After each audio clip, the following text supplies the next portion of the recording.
c'est de me dire, j'ai presque une masterclass pendant 1 heure avec quelqu'un qui est expert sur son métier. Au pire des cas, tu balances plein d'argite. Au pire, on te dira non, au mieux, on te dira oui. Si tu commences à t'overkiller sur le montage, etc., tu vas t'en dégoûter, tu vas pas te faire longtemps. Je vais pas avoir n'importe quel invité parce qu'on me propose un invité.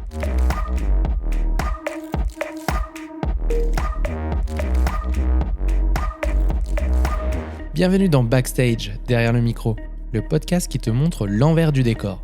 Tu cherches à te lancer ou à cranter ta pratique ? Tu es au bon endroit. À chaque épisode, je rencontre une podcasteuse ou un podcasteur et je me glisse dans les coulisses de son show pour te partager les meilleurs tips et les pièges à éviter.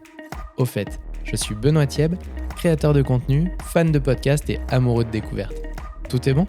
Allez, on passe en backstage.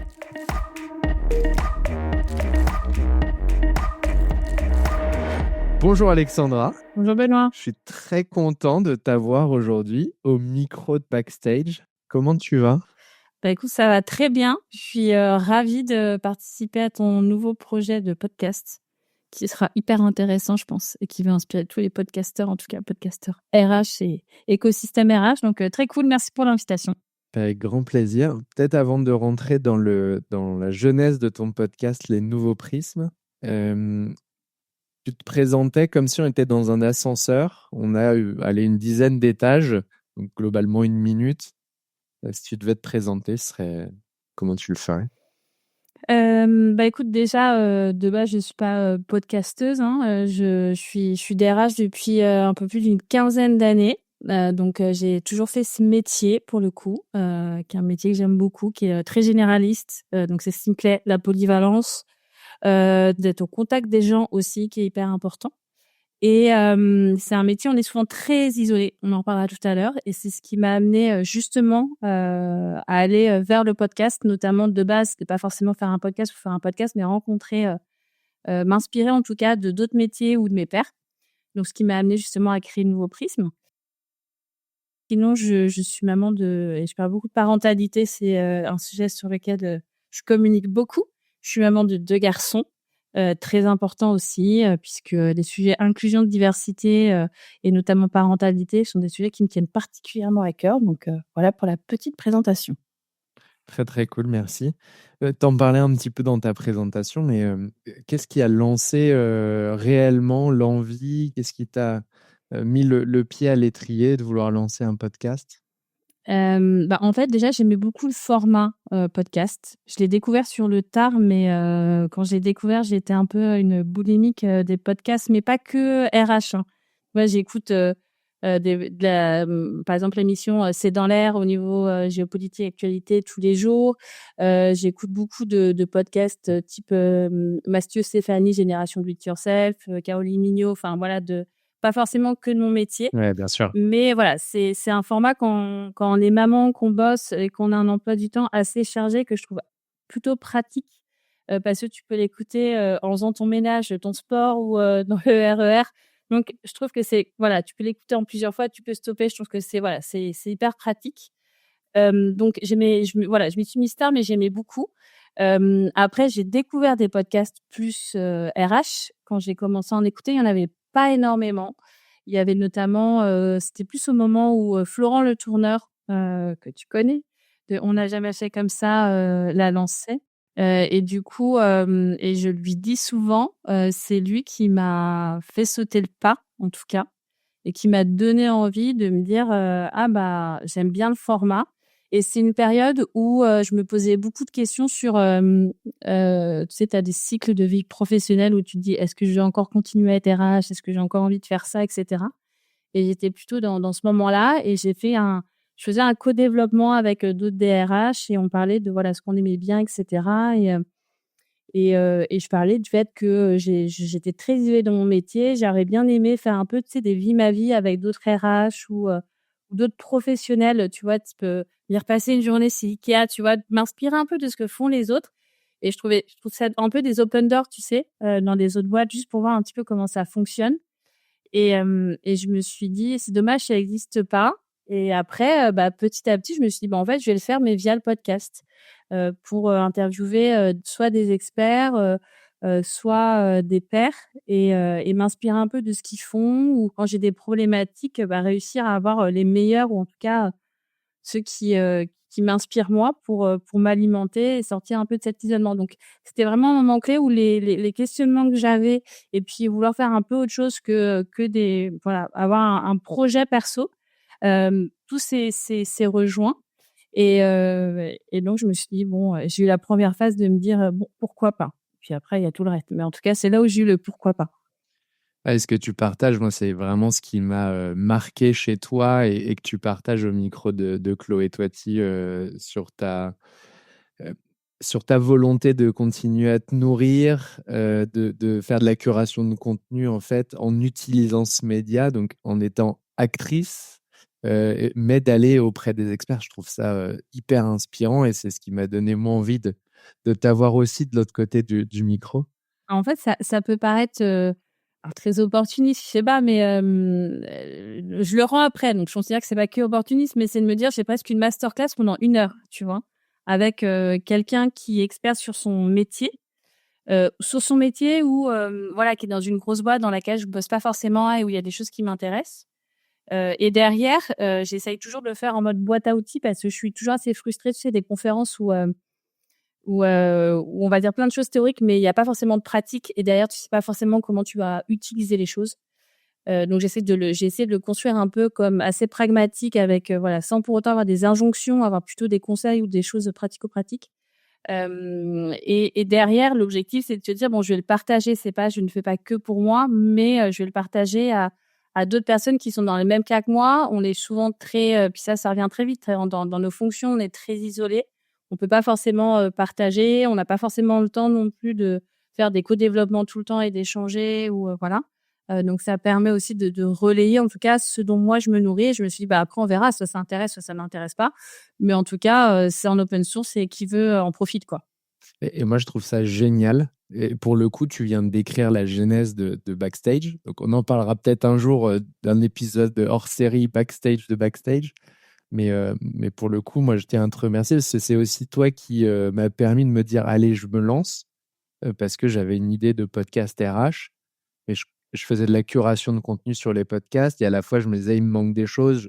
Et donc, je me suis dit, comment je peux me mettre en action tout en continuant à apprendre? Et tu parles d'opportunisme, mais Backstage est aussi un format opportuniste, de me dire comment je peux continuer à me former et échanger avec des gens très, très chouettes et à la fois le partager. Donc, on est à fond dans la même lignée. Toi, quand tu lances Nouveau Prisme, est-ce que tu as quelque chose qui te bloque ou qui t'aurait bloqué, quelque chose qui t'a, Voilà, sur plein de lequel tu choses, t'es remise en question, une espèce de croyance limitante ou... plein de choses. J'ai déjà, je l'ai pas fait tout de suite, hein, parce qu'entre le moment où je me suis dit: «Ah, j'aimerais bien» et je me lance, il s'est bien passé, je sais pas, plus de 6 mois, tu vois? Au moins, en disant: «Bon, je le fais pas». Déjà, il y a une question de temps. Il Ouais. y avait plein de choses. Il y avait une question de temps, il y avait une question, l'air de rien, je suis en poste, je suis en CDI, donc derrière, comment je l'amène auprès de ma direction aussi, parce que je voulais que ça reste un side project. De me dire, j'y connais rien. C'est-à-dire que moi, le podcast, j'en écoute, mais entre l'écouter et le faire techniquement, comment on fait? Et là, YouTube est mon ami. On en parlera peut-être après. Ouais. Sur, déjà techniquement aussi, comment on fait? De me dire: «Est-ce que je suis légitime pour le faire? Est-ce que je le fais si c'est pour être écouté par, 5 personnes, ça vaut le coup?» Parce qu'il y a quand même un sujet aussi derrière de bon, en faire 5 c'est bien, mais moi j'avais plutôt une visibilité de le faire, sur du long terme.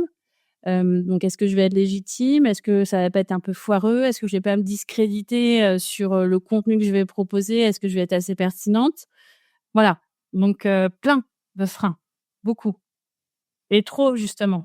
Donc ça, c'est les freins que tu te mettais avec toi-même. Est-ce que tu en as rencontré, par exemple, effectivement, avec ton activité qui n'est pas celle de podcasteuse? Est-ce que tu as rencontré des problèmes, des barrières, des questionnements? Alors non, parce que assez vite, enfin, les passé les 6 mois où je me suis posé, 10 000 de questions, il y a quelqu'un qui et puis, j'avais un sujet aussi de me dire, comment avoir les premiers invités, tu vois? Je voulais quand même avoir des invités pertinents et quelqu'un m'a dit, j'ai échangé avec, un de mes collègues, au boulot avec qui j'en parlais qui disait: «Bah, au pire des cas, tu balances plein d'invites. Au pire, on te Ah, dira non, au mieux, on te dira oui». Je me suis dit, bah, effectivement. Donc, en revenant de vacances, j'ai pris mon Insta et mon LinkedIn et j'ai balancé à plein de personnes que j'aurais voulu avoir. Et assez rapidement, je me suis rendu compte que les personnes disaient oui. Et on m'a dit, de toute manière, c'est vrai, les gens aiment bien parler d'eux, puis ça leur donne de la visibilité. C'est pas un format qui était encore enfin, ça fait 2 ans, un peu plus de 2 ans, qui était pas non plus trop démocratisé. Et effectivement, il y en a plein, c'était leur premier podcast. Donc le frein, c'était plutôt, de me dire: est-ce que je vais réussir à avoir des invités, dans un pro sachant que j'ai sorti aucun épisode, c'est pas mon métier.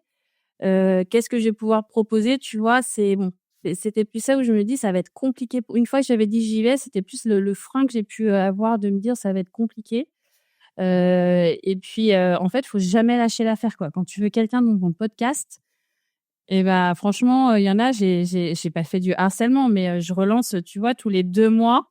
Il y en a, j'ai dû relancer 2-3 fois, pour que finalement on me dise: «OK», quoi. Pas parce que voilà, mais c'est pas parce que les personnes ne voulaient pas, mais tu peux être perdu dans des flux où les gens sont très Ouais. sollicités. Donc, Et du coup, comment tu choisis ou comment tu décroches ton premier invité? alors le premier invité, je voulais le faire sur la parentalité. OK. C'était hyper important pour moi parce que c'est un sujet qui me tient à cœur. Et du coup, on m'avait donné un conseil.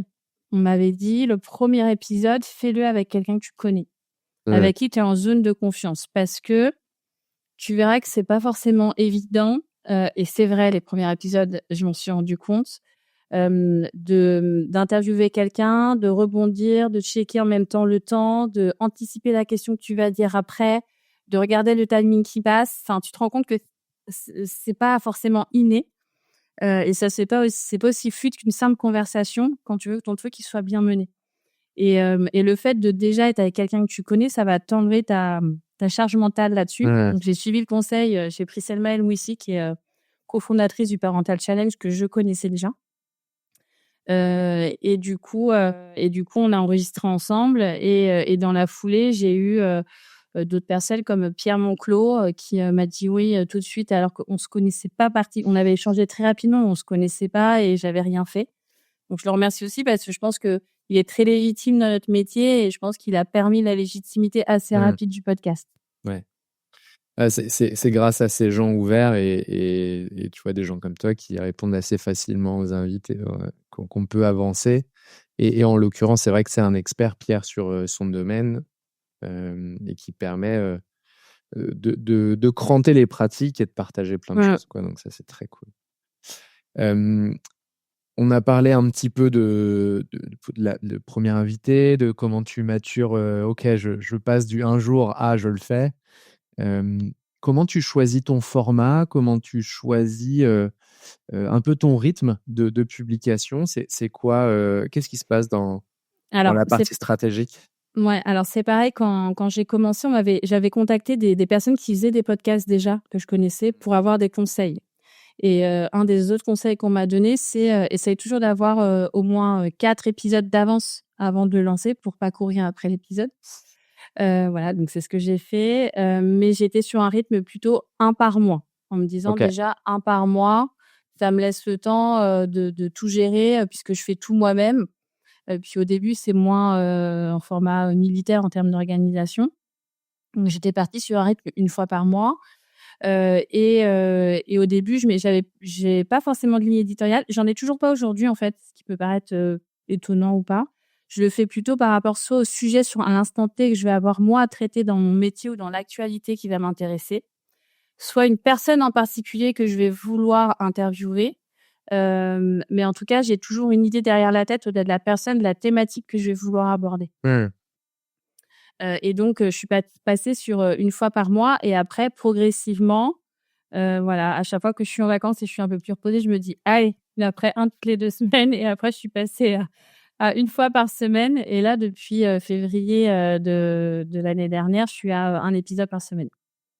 C'est quoi? Tu un côté addictif du coup J'ai à un interviewer des gens ou? J'avais un côté frustration, de pas pouvoir, interviewer suffisamment de personnes et je pense que cette frustration, je l'ai eue au moment où on a enregistré ensemble. Tu vois? C'était OK. cette période-là où j'avais plein de gens que je voulais interviewer et je me disais ah ouais mais là j'ai déjà mes épisodes donc pour les 3-4 mois à venir donc je suis obligée d'attendre le printemps pour pouvoir interviewer, tu vois, j'avais cette frustration là de pas pouvoir suffisamment rencontrer les personnes que je voulais assez vite et donc je me suis dit en fait je regardais, je me dis en fait le nombre de sujets ça passe à l'aise en faisant un par semaine.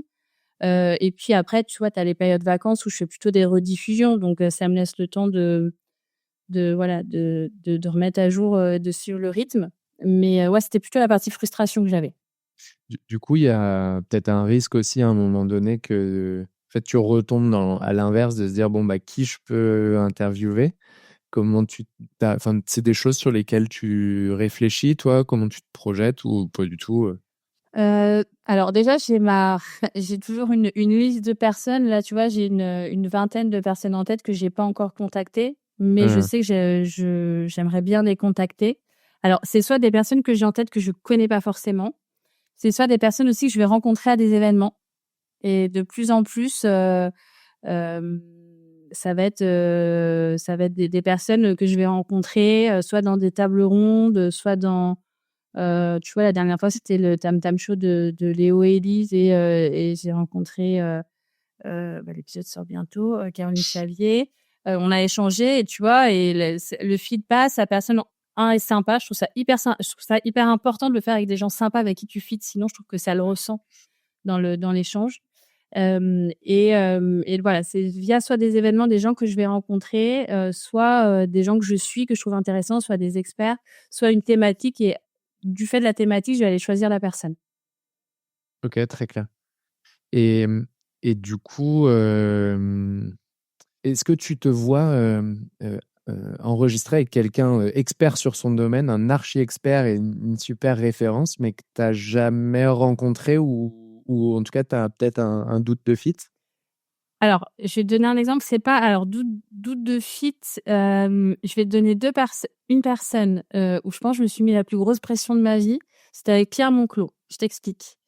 Pierre, je le connaissais, on avait échangé juste, 1 ou 2 fois, par LinkedIn, mais on se connaissait pas du tout et moi, c'est la référence RH, tu vois? Tu as ton truc de, tu vois, tu as un peu tes mentors RH, tu vois? Moi, c'est quelqu'un que j'admirais beaucoup, tu vois, au niveau RH. Il le sait pas, mais s'il écoute ce podcast, il le saura.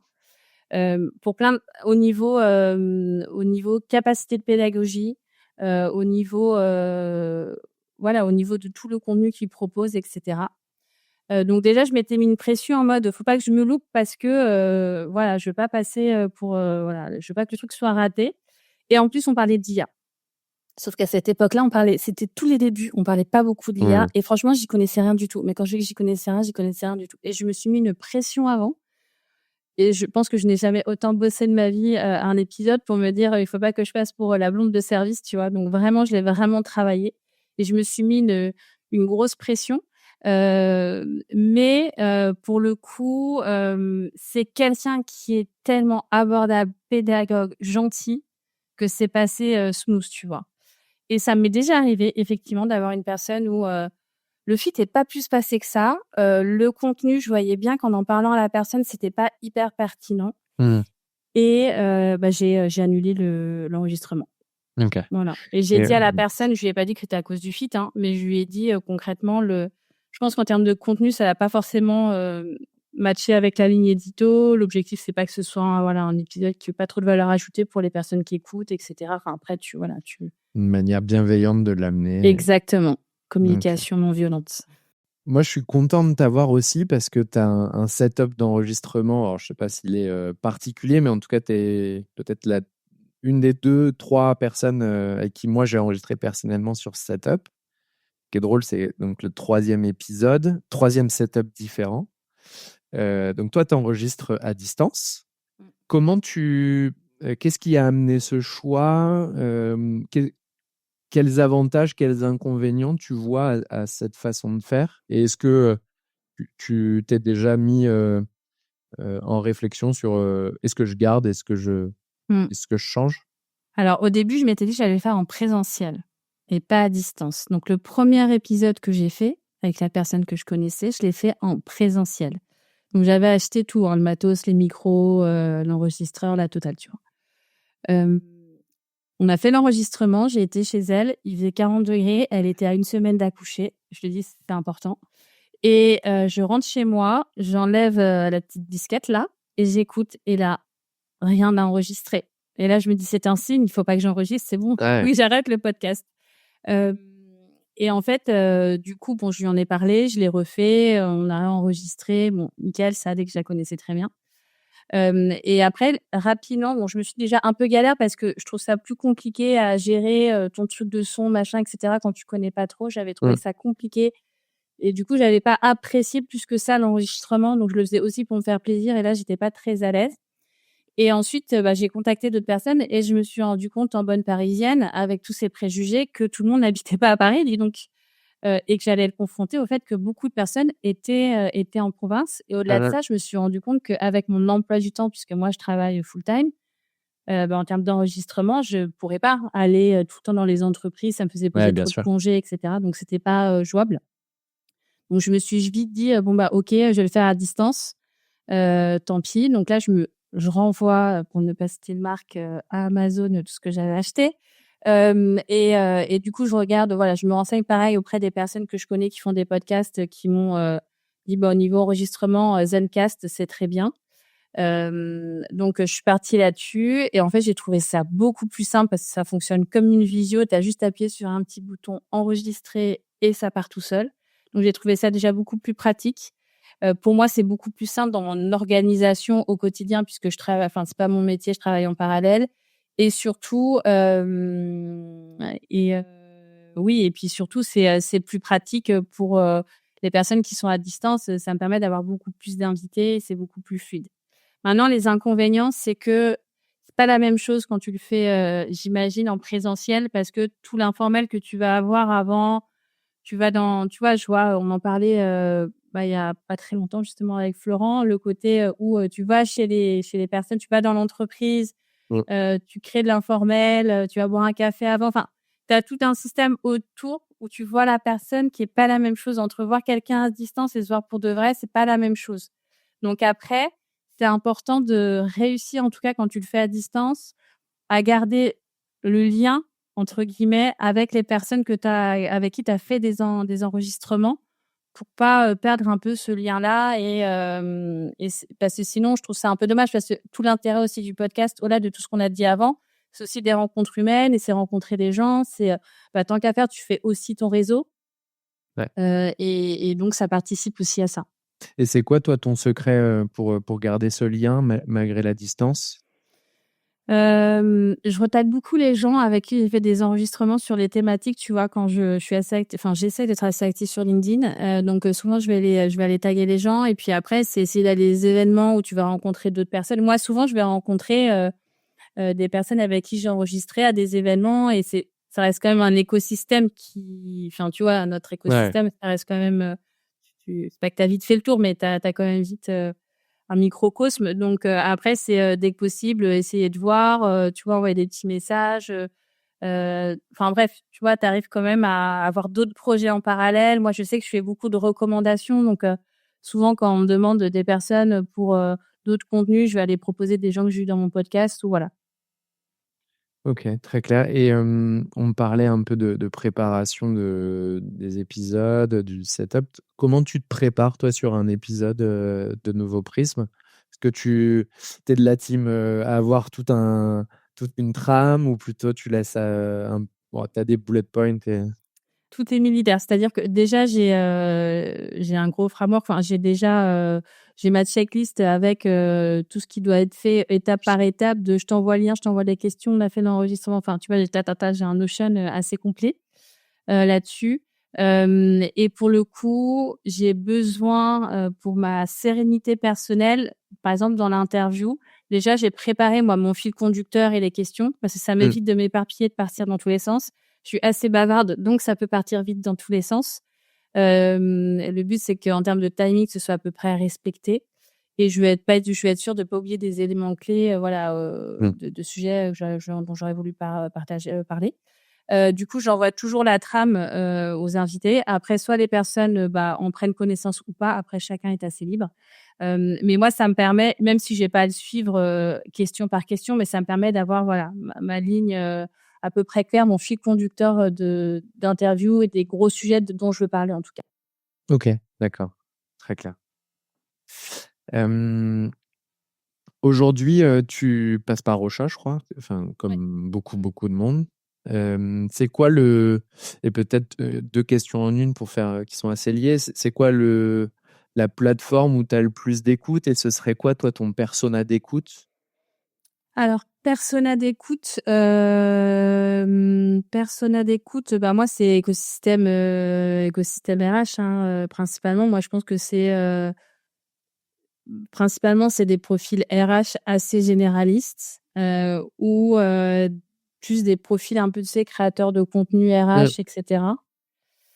Après bon, bien sûr, il y a des gens qui viennent se greffer autour de l'invité qui sont pas forcément de ton écosystème, qui vont venir écouter, sachant que je vais aborder autant des sujets RH, mais aussi au niveau managérial enfin, tu vois, c'est assez large ou très spécifique. Tu vois, j'ai fait un épisode sur la ménopause. Bah, là, très clairement, il y a des personnes qui vont écouter qui font pas partie de notre écosystème. Ouais, bien sûr. Donc ça, c'est plus sur des personas, donc c'est quand même très podcast de niche, très ciblé écosystème RH principalement. En termes de plateforme, bah, tu vois, je suis beaucoup plus écoutée sur Apple Podcast parce qu'en fait, quand tu es sur Ocha, bah, tu peux suivre entre tes classements, tu sais, tes charts au niveau Apple Podcast et Spotify.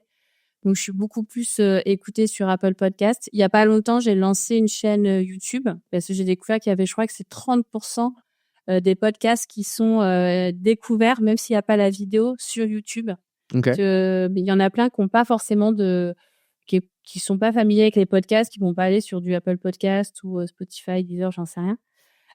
Et effectivement, c'est en termes de découvrabilité, je trouve que ça fonctionne plutôt pas mal YouTube. Et après, ouais, puis après tu as tout le sujet communication parce que quand on parle du podcast, on parle contacter des invités, toute la partie enregistrement, montage et cetera. Mais ce qui prend énormément de temps, voire je pense le plus de temps, c'est la communication autour du Mmh. podcast. Ça prend énormément de temps. Et toi, c'est quoi tes secrets ou tes learnings peut-être sur ça, des choses que tu avais pas nécessairement anticipées?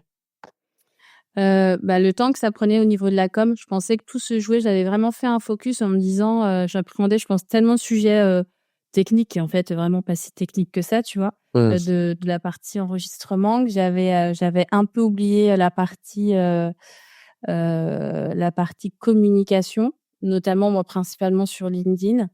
Et le problème, c'est que si tu fais juste enfin ça, c'est ma vision, hein, mais si tu fais juste un seul post pour, ton épisode en disant, «You, tel invité machin», bah, c'est sûr que c'est pas assez. Moi, Ouais. je sais que alors je fais peut-être trop, mais je pilonne la com autour de mon épisode.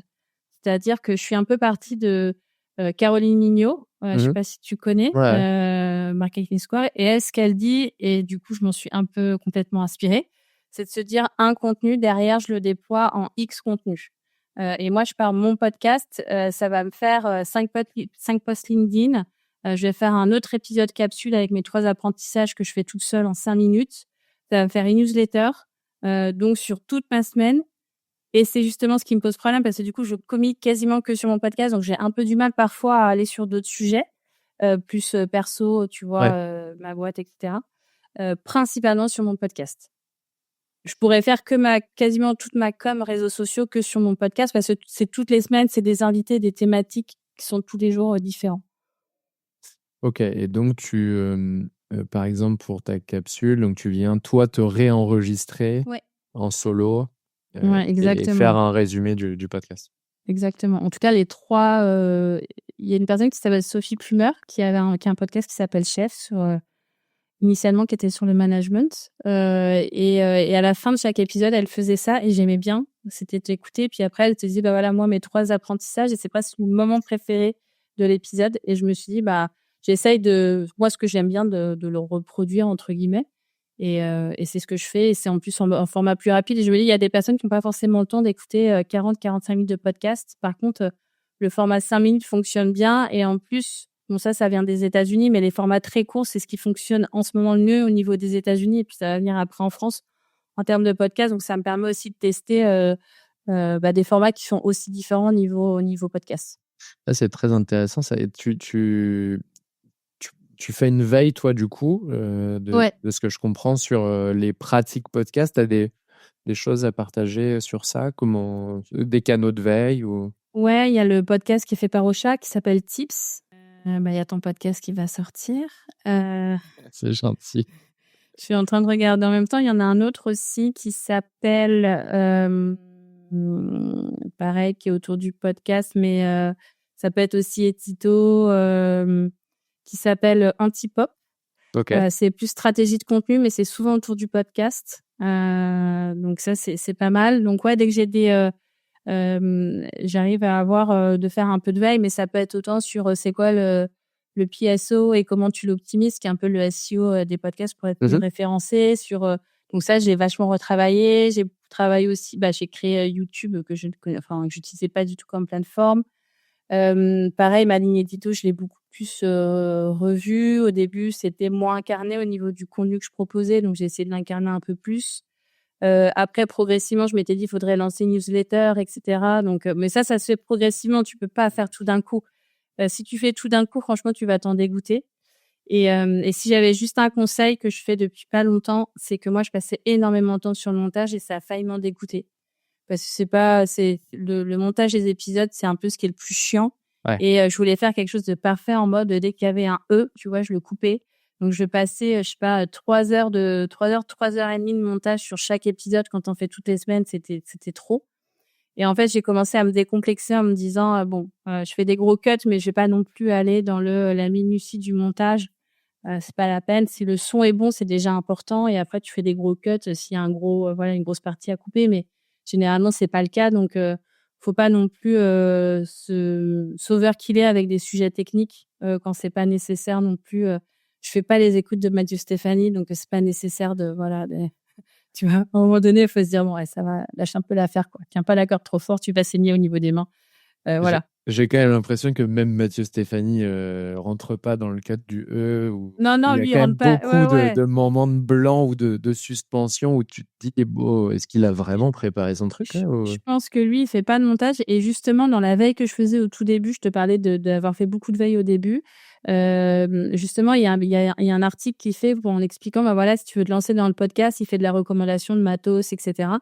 Et une des choses qu'il dit, c'est déjà, si tu lis cet article, c'est que tu n'es pas un professionnel du podcast. Ouais. Et c'est complètement vrai. Il dit, si tu commences à t'overkiller sur les sujets de montage, etc., tu vas t'en dégoûter, tu vas pas tenir longtemps.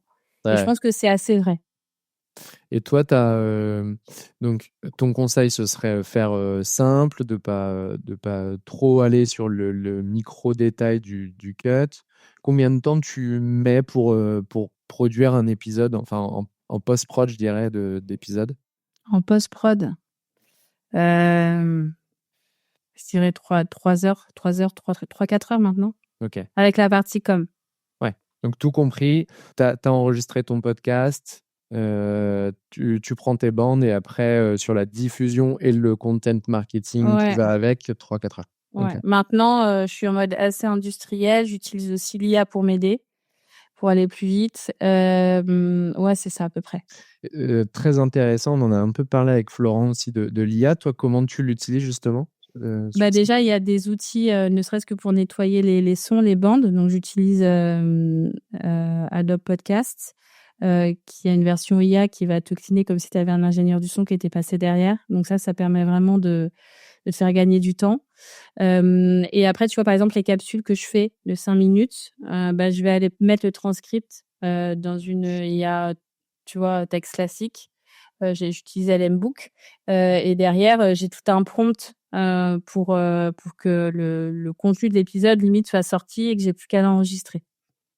Ok. Donc après, je le réajuste en fonction parce que c'est pas forcément toujours mon ton, etc. Mais j'ai le cœur de l'épisode. Tu vois, un épisode de 5 minutes que je fais en solo, ça me prend 1 heure, quoi.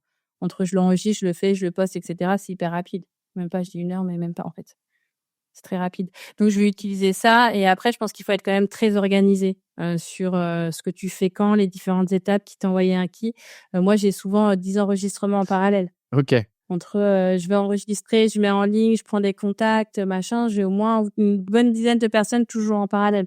Donc, tu peux vite te dire, ah mince, ah non, mince, lui, je vais pas envoyer le lien, lui, machin, où est-ce que j'en suis, je vais pas envoyer les questions. Enfin, faut vraiment que tu aies une organisation pour que ça roule et que toi-même, tu t'embrouilles pas dans ce qu'il faut faire avec qui. Et pour ça, donc, tu utilises un Notion Ouais. en mode suivi de gestion de projet Ouais, avec un projet exactement. par. Ok. Bah, pour moi, c'est de la gestion de projet, hein, très Ouais, clairement. complètement. Ouais. Complètement. Tu parlais de PSO, donc Podcast Search Optimization, si je dis pas de bêtises. Tu as des conseils ou des apprentissages, toi, sur le sujet? C'est vrai que moi, c'est le truc que je découvre. Je pensais pas qu'il y avait ça. Je connaissais le SEO pour les sites internet, etc., mais pas pour le podcast. Ouais, donc ça te permet, c'est comme le SEO pour être bien référencé sur Google. Ça permet sur les plateformes d'écoute, en tout cas, d'être mieux référencé. Donc sur les Apple Podcasts and Co. Des petits hacks qui viennent là tout de suite. C'est déjà dans la présentation de ton épisode, c'est assez large. Tu as beaucoup de place, donc mettre un maximum de mots-clés dans les rubriques où tu veux être référencé. Quand par exemple quelqu'un va chercher un podcast RH, si tu mets pas le mot RH dans ton contenu, il va pas apparaître. C'est Ouais. pareil dans tes titres et ça fonctionne très bien. Dans les titres d'épisodes, il faut que tu aies tes mots-clés. Ou si tu n'as pas tes mots-clés, dans tous les cas, tu mets ton titre de podcast, tu vas mettre un petit tiret et derrière tes 2-3 mots-clés, puisque dans tous les cas, les gens vont pas aller au bout de la ligne, ils vont pas le voir Ouais. puisque c'est souvent coupé. Ça fonctionne très bien pour être référencé. Donc, il y a plein de petits trucs comme ça qui sont tout bêtes, mais qu'il faut revoir pour être bien référencé. Tu vois, moi, je me suis vue référencée dans des catégories de parentalité. Parce que je veux aussi être référencée dans les sujets parentalité. Mais pour ça, il faut vraiment travailler les mots-clés, les diversifier, te renseigner sur justement les mots-clés qui sont comme le SEO, en fait, tes mots-clés sur les plateformes au niveau PSO, etc. Alors, Ocha propose une version payante upgrade qui te permet d'avoir accès justement au PSO pour t'aider sur tes mots-clés. Bon, après, tu les connais quand même assez bien, je pense, quand tu es dans l'écosystème, mais c'est des choses qu'il faut vraiment travailler. Et c'est compliqué. Moi, je l'ai fait, j'avais déjà plein d'épisodes, donc c'est assez fastidieux. Donc, si tu peux le faire dès le départ, c'est quand même mieux. Ok. Et il y a très des clair. épisodes PSO qui sont très bien faits sur Tips, le podcast de Ocha, si tu veux regarder. J'écouterai avec grand plaisir. Je crois pas que. Donc, toi, tu fais beaucoup de choses toute seule, ou toute seule. Côté matériel, donc tu passes par Zencastr. Tu n'as pas de sponsor aujourd'hui, si je dis pas de bêtises. Non, j'en ai pas. J'en ai de là On est sur un effet d'annonce. Voilà, on est sur un effet d'annonce. Si, là, je commence à me faire du sponsoring. Jusqu'à présent, je m'y étais pas, j'avais pas le temps, etc. Et là, je me suis dit, bon, quand même, ce serait bien que je rentabilise juste un peu, tu vois, au moins les abonnements, les machins, le temps que j'y passe un minimum. Et là, je commence le sponsoring avec une société pour quelques épisodes.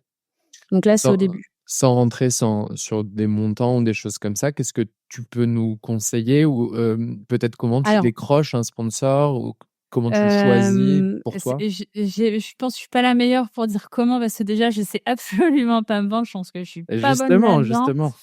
Mais sur les conseils de toujours Florent Le Tourneur, dans tous les cas, aujourd'hui, c'est quand même ça commence le sponsoring, c'est comme un peu l'influenceur RH, tu vois. C'est des choses qui commencent à se développer.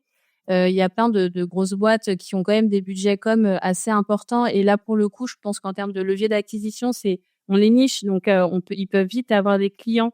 C'est 100% qualifié pour eux et ça coûte moins cher que d'autres canaux. Donc, ça commence à se démocratiser. Ce qu'il faut, c'est déjà réussir à avoir les bons interlocuteurs ou en tout cas avoir des entreprises qui viennent à toi. Donc, il faut quand même que ton podcast ait une certaine légitimité, etc. Et en termes en tout cas, ce que je peux conseiller, c'est en tout cas de pas aller sur. En tout cas, moi, j'irai pas là-dessus. Après, chacun fait ce qu'il veut, mais c'est sur le nombre de. Tu vois, si on va dire, OK, on lance avec toi, mais en termes de ROI, il faut que ça fasse X temps, t'as combien de personnes, mais on dit souvent, je fais pas 10 000 écoutes, c'est un nombre de coups par.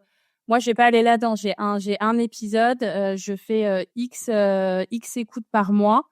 C'est 100% cible. J'ai des invités que moi, je considère quali. Après, si ça vous intéresse, super, on y va. Mais si faut que je rentre dans des comptes d'apothicaires, etc., franchement, ça m'intéresse pas pour gagner 3 francs. Enfin, je sais pas le chiffre de ça, quoi. Tu vois. Donc, voilà. J'ai pas envie d'entrer dans des comptes d'apothicaires et j'ai plein de podcasteurs qui me disent: «Ça, c'est très bien quand tu as des gros podcasts comme, tu vois, La Parentalité Bliss ou des choses comme ça. Nous, on est du podcast de niche, donc forcément, on fait Ouais. pas des écoutes non plus, qui font, je sais pas, 500 000 écoutes par mois», donc Ouais.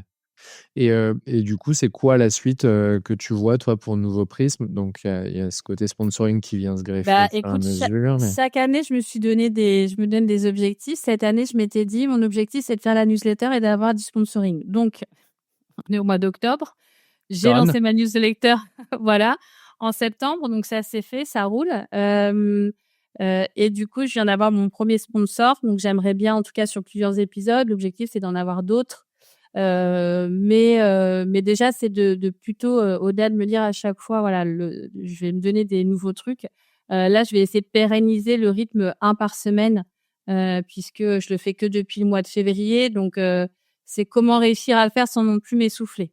Mmh. C'est plutôt ça que je vais essayer de tenir et effectivement, si je peux avoir, quelques sponsors en plus, ça permet, voilà, de faire des choses un peu plus quali et cetera. Donc, mais bon, ça, j'ai envie de te dire, c'est la petite cerise sur le gâteau, c'est pas je vivrai pas de ça, hein, donc, voilà.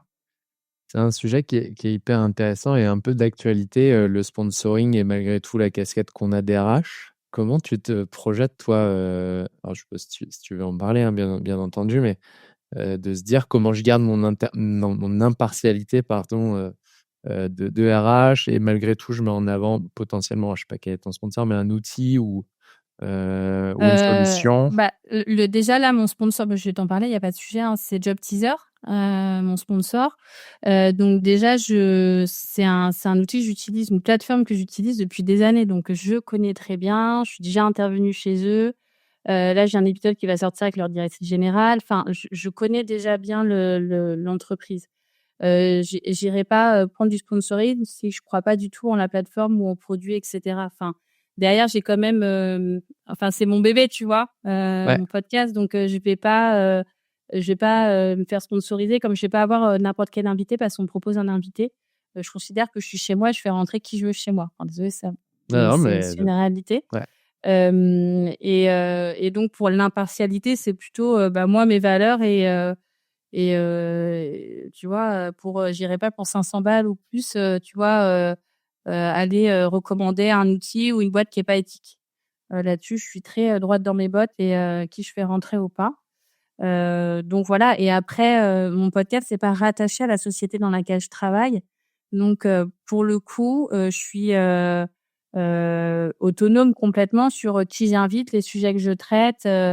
Le seul truc qu'il faut que je fasse attention, c'est quand je veux faire inviter quelqu'un dans mon podcast, il s'avère que c'est aussi un des clients de l'agence avec qui je travaille. Mmh. C'est arrivé une fois avec, Victor de FDJ, mais j'en parle du coup à mon boss, je le préviens et dans tous les cas, ça leur va très bien. C'est des clients, donc c'est tout Ouais. bénef aussi pour l'agence derrière. Alors au-delà du fait qu'on salue Victor, bien entendu, justement, tu as eu des sollicitations, toi, de l'agence, pour servir de ton podcast comme un vecteur de com ou c'est pas quelque chose qui est Non, bah, quand je l'ai au bout d'un moment, j'allais le lancer, je me dis: «Ah mince, j'ai pas prévenu, faudrait peut-être que j'en parle». Donc j'en ai parlé, je leur ai expliqué, pourquoi je le faisais pas avec la société avec qui je travaille, qui est, parce que donc je leur ai expliqué, très clairement que c'était un projet, que je voulais pas, polémiquer avec plusieurs personnes sur le nom, sur les invités. Je voulais être complètement libre de la ligne éditoriale. ouais. Et puis je voulais avoir mon projet à moi et voilà. Après, ça c'est complètement entendu, il y a pas de souci. Et je pense que c'est un peu comme la marque employeur, tu vois? Quand tu développes ta marque employeur personnelle, ça rejaillit sur la marque employeur de ta société. Mmh. Et du coup, bah, forcément, les candidats, par exemple, que je vais, contacter, souvent me parlent souvent du podcast, qu'ils ont été écoutés. Je pense que ça apporte une légitimité sur, j'ai des convictions qui sont quand même assez fortes, donc qui sont aussi entendues. Donc ça sert aussi ma boîte. Mmh Donc mh. ça, c'est plutôt pas mal. Et oui, c'est arrivé quelques fois où un de mes boss me dit: «Ah, il y a quelqu'un qui m'a dit que, bah, oui, mais moi j'ai aucun problème à dire, bah, c'est pas dans ma ligne édito ou why not, je verrai plus tard. Mais on ne m'imposera pas de personnes que j'ai pas envie d'avoir s'il y a pas de valeur ajoutée. S'il y en Ouais, a, tant mieux, tu vois? Mais s'il y en a pas, on ne l'impose pas». OK. Ça fait une super transition avec les dernières petites questions que j'ai à te poser avant qu'on se sépare. Si tu avais un invité de rêve, ce serait qui? Un invité de rêve. Ah, tu me poses une colle. Je te dis, je rêvais au début d'avoir Pierre Moncaut. J'ai eu la chance, je l'ai eu tout de suite. Je sais qu'il y a quelqu'un que je voulais absolument avoir. Ah si, ça y est, je sais. C'est la directrice générale des Cafés Joyeux. Ok. Cafés Joyeux, c'est des, je sais pas si tu connais, c'est voilà, oui, Ouais, je vois très sur bien. le sujet diversité et inclusion. Elle vient juste de passer directrice générale et je trouve que ça, j'aimerais beaucoup l'avoir parce que c'est sur le sujet justement diversité et inclusion. C'est une très grosse boîte. Voilà, c'est vraiment eux, j'aimerais vraiment les avoir dans le podcast. Ok. Et si tu avais une reco à me faire alors soit d'écoute de podcast, donc tu me parlais tout à l'heure de tips de Ocha et Ouais. de quelqu'un à accueillir dans Backstage. Alors, je sais que Florent, voilà. Moi, j'aime beaucoup Baptiste Bénézé de Learning by Doing, qui fait son podcast depuis longtemps et c'est un podcast que j'écoutais depuis longtemps aussi. Donc, je pense que c'est quelqu'un qui a un bon recul sur ces épisodes, voilà, sur tout ce que tu vas faire dans Backstage. Et puis au niveau des tips, voilà, Caroline Millot fait aussi pas mal d'épisodes des fois sur justement la notoriété, le positionnement, les podcasts. Ce que je te disais au chat, c'est les principaux. Et puis après, c'est surtout ne pas hésiter à prendre contact avec d'autres personnes qui font des podcasts pour partager des tips, voilà, avoir des conseils. Moi, je fonctionne beaucoup comme ça et c'est là où généralement les gens vont t'apporter pas mal de choses. Très, très cool. En tout cas, merci beaucoup, Alexandra. Et si on veut te contacter, LinkedIn, Insta? LinkedIn. LinkedIn. Je suis assez réactive sur LinkedIn. Je confirme. Je confirme. Un dernier mot avant de se quitter, peut-être? Eh ben, écoute, je pense que ton podcast va en inspirer plus d'un. Donc, on va se retrouver avec plein de podcasteurs si mon podcast ne sera plus écouté. Donc, merci Benoît. Non, je déconne. Non, en tout cas, non, je trouve que j'aurais bien aimé en tout cas que ce podcast-là, il existe au moment où je me suis lancée. Et si ça peut inspirer des gens à se lancer dans ce type de projet, je peux juste vous dire d'y aller parce que ça, et personnellement, et au niveau de son réseau, au niveau de ses apprentissages, c'est un très bon levier. Donc, allez-y, foncez. Eh ben, c'est le meilleur compliment que tu puisses faire. Voilà. Merci beaucoup, Alexandra. Merci à toi. Et à très bientôt. vite.